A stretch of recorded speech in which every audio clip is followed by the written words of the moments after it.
Hi, Simply Vegas agents. This is how you correctly complete the buyer's disclosure statement. You're using this when you're representing a buyer to accompany the residential purchase agreement, and it should be done at the same time of the residential purchase agreement, right after you've completed the duties owed disclosure, which, as we know, should be the first thing that you complete.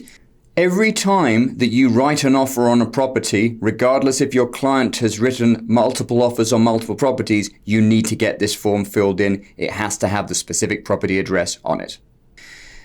Obviously, buyers' information goes in here. If they're buying in the name of a trust, need to make sure that it's trustee, or if it's an LLC, the name of the LLC, as well as whether their manager or their position in the LLC. And then the property address goes through here. You do need to review this in detail with your client. So everything in here is here to protect you, which is why your buyer needs to initial on every single page, so that a buyer doesn't come around at the end of a transaction and say, you didn't tell me about fill in the blank.